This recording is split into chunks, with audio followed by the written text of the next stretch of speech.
45 dan juga pendengar radio streaming TV 45. Kali ini saya Yosef beserta Mas Gendon Bule atau kita panggil Mas Eko Bule.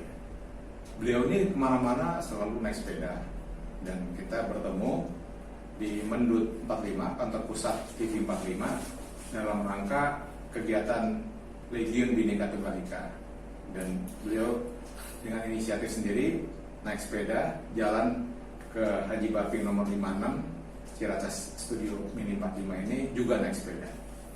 Nah, Mas Eko kenapa tertarik atau aktivitas apa yang membuat Mas Eko tertarik dengan Legiun 45 dan TV Legiun Bhinneka Tunggal Ika dan TV 45? Karena ada yang perlu disampaikan kepada masyarakat soal kebinekaan. Kebinekaan itu dulu pernah disebut sebagai pluralitas dan orang berontak dengan istilah pluralitas gitu kan. Iya. Padahal itu kebinekaan dalam bahasa kita. Gitu. Betul. Nah, jadi Sabang sampai Merauke, beda suku, beda agama, beda kepercayaan, beda penyakitnya yang jelas. Saya pernah satu LSM yang dibiayai sama Amerika, itu namanya USAID juga. Dia itu udah meng-hire anak-anak pencipta alam Indonesia. Hampir dia dapat 700 lebih bahasa tradisional. Berarti sekitar 700 suku ya? Oh enggak, sukunya 400 mas. Sukunya 400? Sekitar 400, 415 atau 400. Tapi kok bahasanya bisa banyak? Bahasanya banyak. Terus yang paling banyak yang saya heran, Papua. Papua 200 lebih sendiri ya sukunya. Jadi di orang Kalimantan, penduduk asli Kalimantan, penduduk asli Papua, dan penduduk daerah Nusa Tenggara itu beda suku, beda bahasa. Nah, beda bahasa. Jadi bahasa nasional Indonesia di situ sangat dibutuhkan. Iya. Nah, yang unik itu kalau di Dayak itu ketika orang tidak suka sama keluarganya, dia bikin suku baru, bikin bahasa baru. bikin bahasa baru. Iya. Bisa begitu. Itu orang Kalimantan ya. Orang Dayak sebelumnya mereka suka disebut Dayak, lebih suka disebut orang kampung. Mas Eko sendiri ada darah Tionghoanya? Ada. Dan apalagi? Bisa cerita sedikit. Ayah saya Sunda dan Sri Lanka. Oke. Terus ibu saya Cina, Campa, dan Jawa. Oke. Campa itu di mana? Nah, Campa di mana? Nah, Palembang. Bukan. Campa itu satu negara, tempatnya pernah dinamai Vietnam Selatan. Nah, Saigon itu dulu negara Campa dan namanya adalah Wijayapura. Oke. Wijayapura. Nah, Indonesia kemudian memanfaatkan nama Jayapura itu ke Papua. Oh gitu. Iya. Itu oleh Bung Karno. Jadi makin penasaran. Pemirsa makin penasaran karena ya kita bilang lah Mas Eko ini adalah pemerhati sejarah. Terus kira-kira keterlibatan Mas Eko di Legiun Bhinneka Tunggal Ika dalam rangka apanya? Saya ingin membagi kebinekaan itu. Oke. Pada prinsipnya orang Indonesia itu tidak ada yang asli. Tidak ada yang asli. Kayak klaimnya Agnes Mo ya. Sebetulnya dia bukan asli. Kalau dia bilang asli Indonesia, ide yang mana gitu kan? Kalau orang campur-campur kita ini moyangnya dicampur-campur. Iya. Jadi kalau kita bicara dari zaman Nabi Nuh nih, dari zaman Nabi Nuh itu menurunkan tiga ras, Kaukasoid, Negroid, dan Mongoloid. Orang Kaukasoid, orang Negroid itu Afrika, terjebak di Afrika, dia hanya memutar di situ aja. Terus kemudian orang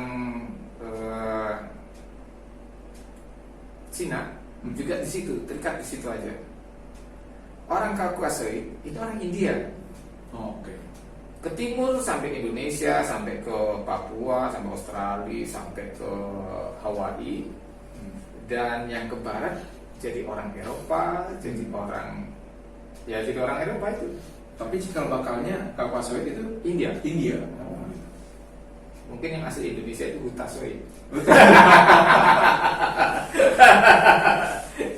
Berarti kalau kita kan kita suka ya, kayak tagline-nya TV 45, semangat pejuang, perjuangan pendahulu.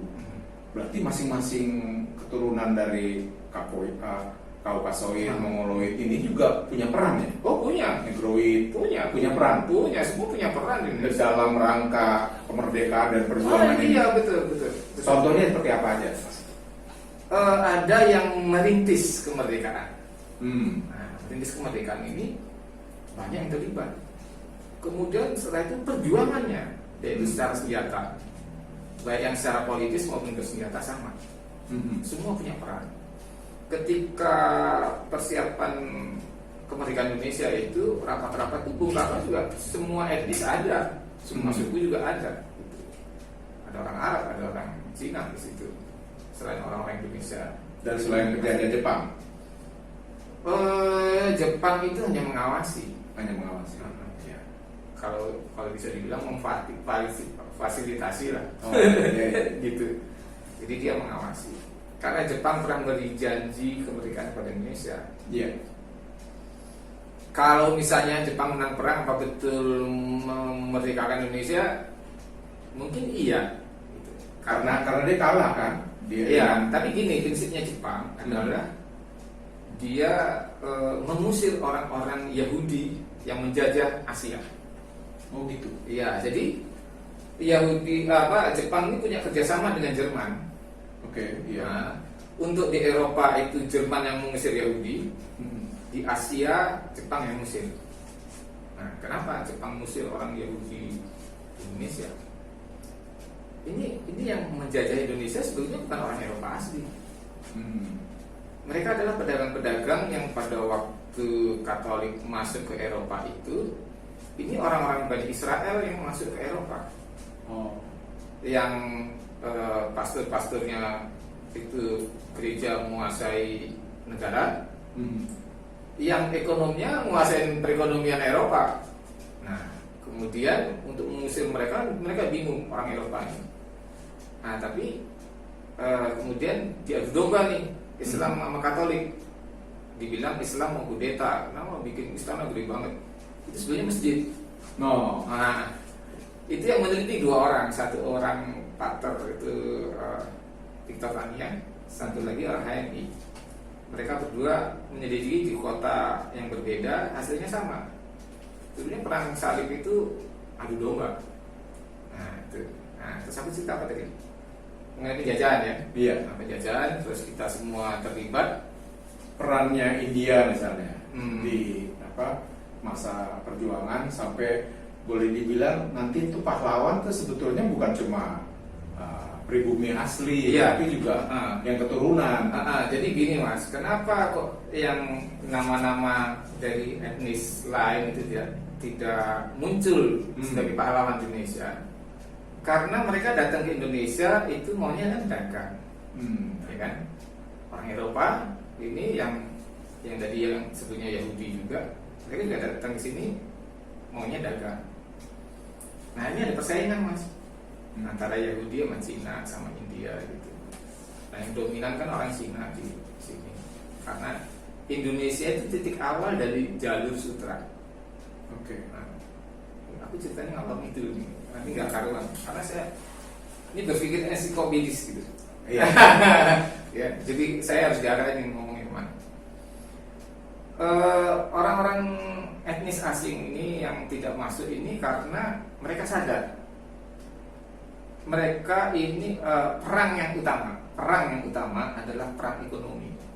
Oke. Nah, jadi ketika ada pertempuran, peperangan, itu sebenarnya perjuangannya tentara dan politisi adalah sayapnya perang ekonomi. Oh gitu. Ketika sudah Indonesia merdeka, mereka balik ke dagang lagi. Iya. Sementara yang pribumi gagah-gagahan, wah aku pahlawan, gagah-gagahan, lupa. Wah, kehidupan sebetulnya adalah urusannya ekonomi.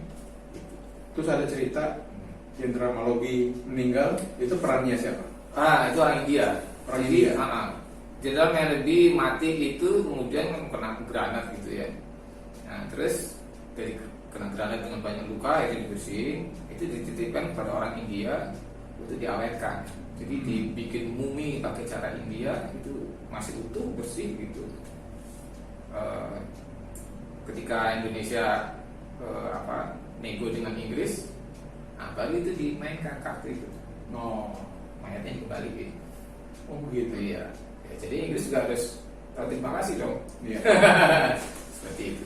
Kemudian yang di Surabaya itu yang merobek bendera merah putih biru di Hotel Yamato itu namanya Tony Bom. Tony Bom. Tony Bom, makanya Bom. Tionghoa. Tionghoa. Dan itu gak ada ceritanya itu.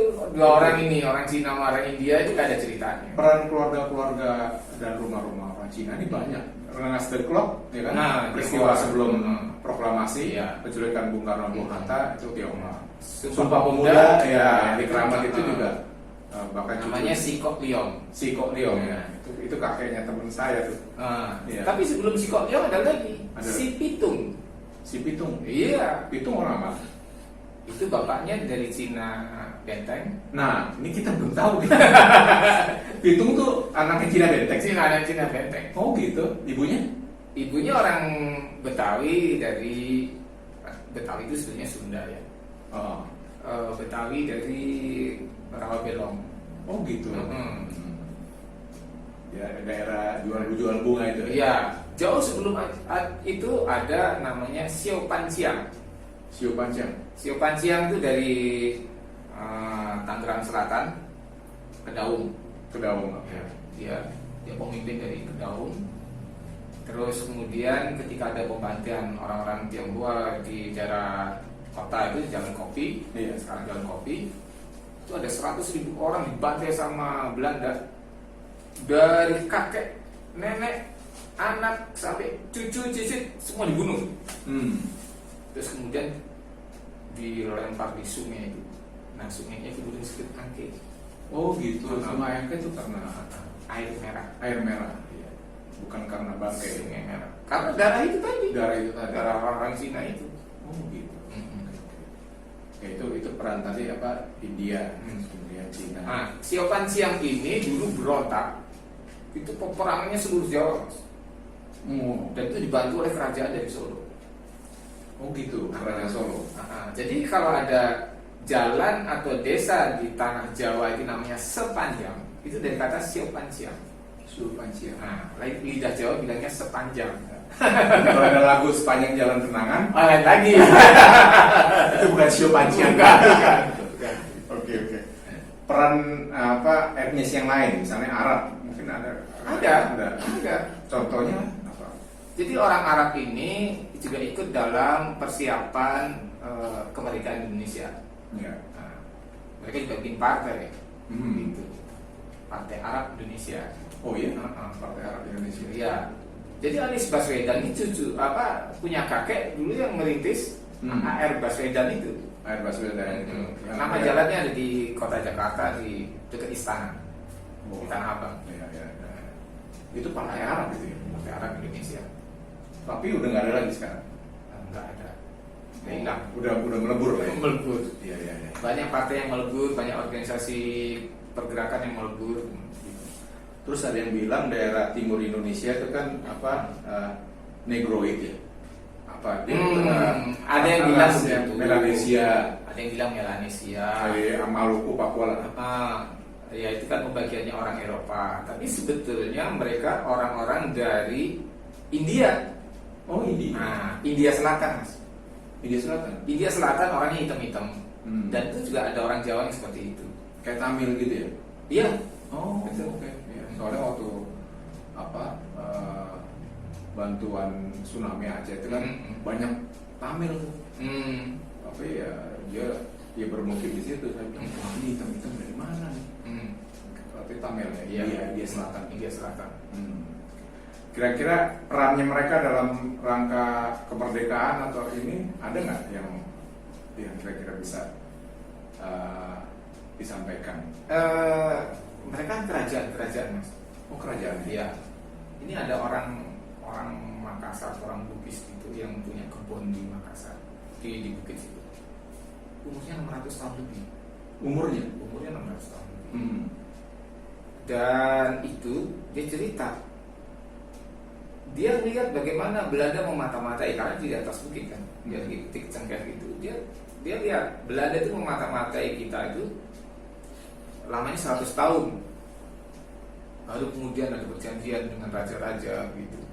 Nah, jadi dia belajarnya aja 100 tahun. 100 tahun. Tiap suku di Indonesia dipelajari. Nah, baru menjajah. Menjajahnya bukan tentaranya masuk. Perjanjian, itulah imperialisme. Penjajahannya pakai surat-surat. Nah, kolonialisme, penjajahan tentaranya datang. Nah, di Indonesia ini banyak perjanjian-perjanjian dengan Belanda. Bukan Belanda, Yahudi. Gitu ya? Iya, Yahudi itu bagian kecil dari Israel. Tapi sebenarnya Yahudi bukan Israel aja, bukan Bani Israel. Dia sudah punya kader dari bangsa lain. Sehingga Yahudi itu sebetulnya ideologi. Yahudi itu ideologi. Nah, terus peperangan ini kan kemudian kan menimbulkan ketidakpuasan, ya kan, perjanjian-perjanjian itu menimbulkan ketidakpuasan karena tidak seimbang antara si orang-orang Eropa ini dengan orang-orang Indonesia, Nusantara Indonesia ini. Nah, dari situ kemudian muncul peperangan gitu yang kemudian merata seluruh Nusantara. Jadi sebetulnya berdirinya Indonesia itu bukan waktu yang singkat, lama sekali. Dan sebetulnya kalau dilihat begitu, berarti perjanjian Belanda tuh bukan 350 tahun ya? Mungkin cuma separuhnya, Bang. Iya, Ya, karena sebelumnya kan itu dia belum menjajah, itu dagang dia, ya. perjanjian dagang. VOC datang tuh dagang. Setelah VOC tidak mampu atau tidak mau gitu kan, bermasalah dengan orang Indonesia yang begitu banyak dan capek mungkin, akhirnya atau mereka karena sebelumnya organisasi dagang nggak punya tentara gitu kan. Iya. Nah, jadi mereka serahkan kepada negara Belanda, baru Belanda main. Iya, saya baca juga tahun 1715-an kerajaan Belanda udah membubarkan VOC karena dia udah terlalu banyak utang. Dia mungkin utang termasuk tentara. Dia belum bayar-bayar, akhirnya udah dibubarin. Terus kerajaan Belanda mengirim pasukannya yang beneran. Baru dia itu penjajahan dimulai. 1715-an. Oke, 1715. Ini menarik, jadi cerita soal pahlawan. Tahun 2020 ini mungkin beberapa bulan lagi kita akan memperingati Hari Pahlawan. Sempat Mas Eko ini mengajak saya karena ada inspirasi dari Pak Paimo. Ya, Mbak Paimo ini adalah cucunya kakaknya Raden Ajeng Kartini. Iya. Gimana Mas ceritanya, Mas? Pak Paimo pesannya? Jadi Mbak Paimo ini bilang ada leluhur yang berpesan bahwa minta upacara Hari Pahlawan dilaksanakan di Tugu Proklamasi dengan alasan karena dari tempat proklamasi itulah mereka berperang, mereka bertempur mati-matian. Nah, jadi mereka minta bukan di istana, itu tempatnya Belanda, tapi di Tugu Proklamasi itulah kita harus mulai. Karena dari 1945 setelah diproklamirkan Soekarno-Hatta masih banyak peristiwa-peristiwa peperangan yang Nika Inggris datang, Belanda ikut bonceng karena pengen menjajah lagi kan setelah Jepang udah keluar. Seperti itu, dan disitulah terjadi apa? Nah, kenapa ada pernyataannya merebut kemerdekaan? Ya, itu kenapa? Kan awalnya janji dari Jepang membantu kemerdekaan Indonesia, ya kan? Tapi kemudian ketika Jepang kalah perang, otomatis semua yang dipegang oleh Jepang adalah milik si pemenang perang, yaitu sekutu. Ya. Jadi sebetulnya kalau dibilang Belanda bonceng, enggak juga, karena itu bagian dari sekutu. Dia bagian dari sekutu. Iya. Nah, kegembiraannya sekutu adalah mereka sudah melihat, wah, itu bekasnya Belanda sekian juta kilometer, luas sekali, luasnya sama dengan Eropa. Betul. Nah, Nusantara ini. sebelum mereka datang, ini kan ada kekosongan kan. Ini Jepang udah menyerah, si sekutu belum datang. Sebelum mereka datang, kita menyatakan kemerdekaan, proklamasi. Di situ yang disebut kita merebut kemerdekaan. Ada satu hal lagi yang belum diketahui anak sama generasi muda. Katanya Jerman pernah juga menjajah kita. Oh iya, Itu peristiwa antara Jepang, kan Jepang sama Jerman bersekutu di Perang Dunia Kedua. Apakah di waktu-waktu itu ataukah dia juga sempat mengalahkan Belanda terus masuk kita tahun berapa tuh, Mas? 1800 sebelumnya kalau nggak salah. Oh, sebelumnya mana? Oh. 18 berapa? 1800 berapa? Tadi menjelang 1900. Oke. Ya mulai berdirinya sekolah, berdirinya pabrik itu atas jasa Jerman. Itu Jerman ya? Jadi gini, Belanda ini nyerang Jerman, padahal Belanda itu kecil sekali dan Jerman itu gede negaranya. Nah ini karena merasa bisa menjajah negara besar itu yang disebut Nusantara ini, Belanda besar kepala. Wah, Jerman kita kalahin, ternyata dia kalah perang. Berarti peristiwa itu sebelum Perang Dunia Pertama kan? Jauh sebelum itu. Oke. Nah, jadi akhirnya Gubernur Jenderal Belanda yang ada di Indonesia adalah orang Jerman, yaitu Willem Booth. Nah, kemudian setelah diteliti, Willem Booth bilang, bangsa Belanda harus berterima kasih kepada bangsa Indonesia. Nah, kata Indonesia itu dari Jerman. Oh begitu. Orang Jerman pertama kali yang bilang Indonesia. Ya, Indonesia. Itu sebenarnya terjemahan dari bahasa kita, Hindu Nusa. Hindu Nusa di bahasa Latin kan, jadi Indonesia. Itulah yang sebenarnya menunjukkan bahwa orang Eropa itu orang Kaukasus, turun India, karena bahasanya mirip, banyak yang mirip. Bahasa Eropa itu banyak yang mirip. Jadi kembali ke mana tadi? Hari Pahlawan atau mau kemana ceritanya? Terakhir tadi Eropa. Apa tadi?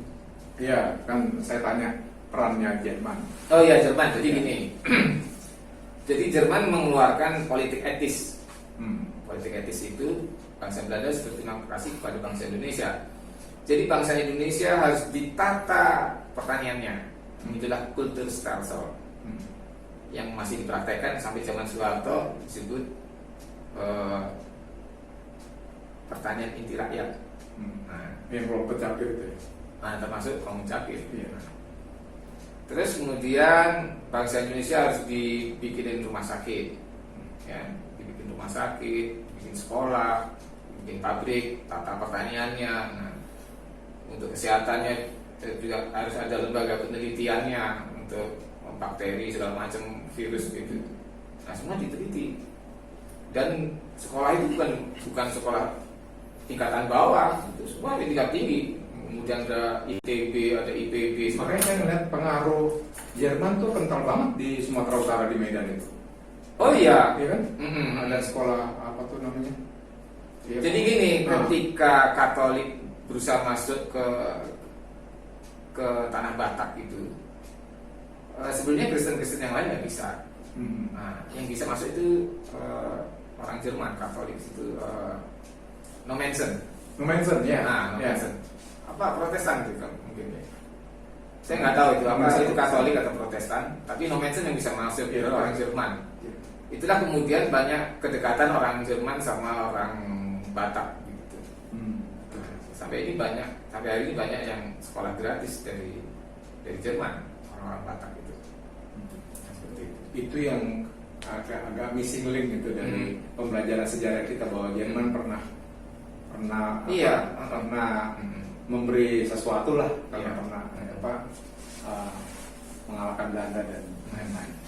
Terus kita punya keinginan nih, Mas, Hari Pahlawan ini kita peringatin dari mulai malam 10 November dengan tirakatan, dengan kita undang semua etnis yang merasa ikut berperan dalam perang perjuangan dan perang kemerdekaan, merebut kembali kemerdekaan, supaya juga ikut hadir di tubuh proklamasi, mau atas nama tempat ibadahnya masing-masing, mau atas nama kelompok, misalnya komunitas Tionghoanya, komunitas Arabnya, komunitas Indianya, komunitas Sumatera Baratnya, atau komunitas Torajanya, semua lah.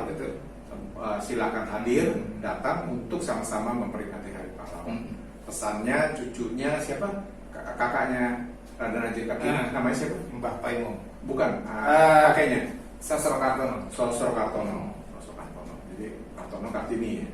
Tadinya. Oke. Begitu Itu wartawan, Bu. Oh. Sosro Kartono adalah wartawan. Sosro Kartono Iya. kakaknya Kartini itu adalah wartawan. Yang menuliskan Perang Dunia Pertama.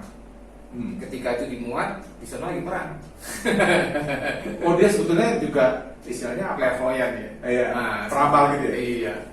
Tapi dia tulis Ditulis.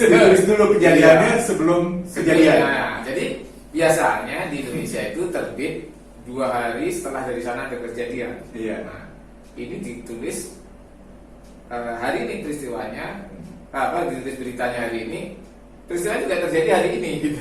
Sampai yang menang perangnya siapa? Sampai menang, iya, begitu. Itu istimewanya wartawan Indonesia. Itu antara wartawan sama Senayan gitu. Iya. Ya, kayaknya banyak sekarang yang masih beredar kayak gitu. Kayaknya edisi ini kita cukupkan di sini dulu, nanti kita lanjut lagi lain kali. Mudah-mudahan pemirsa yang tertarik silakan datang ke Studio Mini 45. Kita bahas hal-hal mengenai masa lalu sejarah yang perlu diketahui oleh generasi muda. Terima kasih Mas Eko sudah hadir, dan silakan hadir lagi kalau kita ada ide-ide baru yang ingin kita sampaikan.